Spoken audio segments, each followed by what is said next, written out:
नमस्कार दोस्तों, स्वागत है आपका हमारे YouTube चैनल पर। अगर आप हमारे YouTube चैनल पर नए आए हैं तो आप हमारे YouTube चैनल को सब्सक्राइब करें, वीडियो को लाइक करें और दोस्तों में शेयर करें। दोस्तों, आज हम इस वीडियो में बात करेंगे BNS की धारा 16 के बारे में। BNS की धारा 16 कब लगाई जाती है, पूरी जानकारी आपको इस वीडियो में देंगे। वीडियो को पूरा देखें। दोस्तों, जैसा कि आप सभी जानते हैं, हमारे देश में कुछ समय पहले ही 3 बड़े कानूनों को बनाया गया है, जिन्हें N जुलाई 2016 से संपूर्ण भारत देश में लागू कर दिया गया है। हमारे देश में अभी तक भारतीय दंड संहिता IPC लागू था, जिसके तहत आपराधिक मामलों को दर्ज किया जाता था और दोषी पाए जाने वाले व्यक्ति को दंडित किया जाता था। लेकिन अब भारतीय दंड संहिता इंडियन पेनल कोड को भारतीय न्याय संहिता से बदल दिया गया है। आज हम आपको भारतीय न्याय संहिता BNS की धारा 16 के बारे में बताएंगे कि धारा 16 1 और 2 क्या है। BNS सेक्शन 1 and 6 इन हिंदी कब लगती है? इस धारा में सजा और जमानत कैसे मिलती है?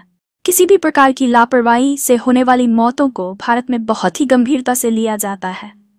अक्सर देखा जाता है कि कई बार किसी व्यक्ति के द्वारा की गई लापरवाही या जल्दबाजी किसी मासूम व्यक्ति की मृत्यु का कारण बन जाती है।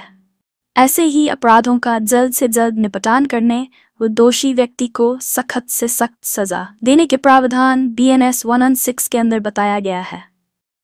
भारतीय न्याय संहिता धारा 16 BNS सेक्शन 1 in हिंदी हाल ही में हुए कानूनी बदलाव से पहले लापरवाही के कारण होने वाली मौत के अपराध के लिए IPC की धारा 300A के तहत कार्यवाही की जाती थी, परंतु अब इस आपराधिक मामले को BNS सेक्शन 16 के तहत दर्ज कर कार्यवाही की जाएगी। BNS सेक्शन 106 को 2 उपधारा सब सेक्शंस में बांटा गया है, BNS 106 और BNS 108।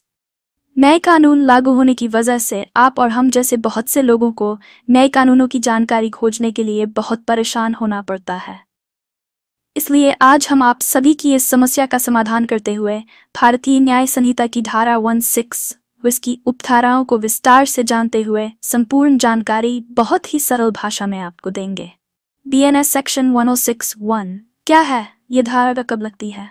भारतीय न्याय संहिता की धारा 161 में बताया गया है, यदि किसी व्यक्ति के द्वारा की गई लापरवाही या जल्दबाजी से किसी व्यक्ति की मृत्यु कॉजिंग डेथ बाय नेग्लिजेंस हो जाती है तो उस व्यक्ति पर BNS सेक्शन 16 के तहत कार्यवाही की जाएगी, जिसका अर्थ यह है कि यदि कोई व्यक्ति लापरवाही से कोई भी ऐसा कार्य करता है जिससे किसी अन्य व्यक्ति की मृत्यु हो जाती है तो उस पर BNS 16 लागू कर आगे की कानूनी कार्यवाही की जाती है। दोस्तों, अगर आप हमारे YouTube चैनल पर नए आए हैं तो आप हमारे YouTube चैनल को सब्सक्राइब करें, वीडियो को लाइक करें और दोस्तों में शेयर करें। नमस्कार, धन्यवाद।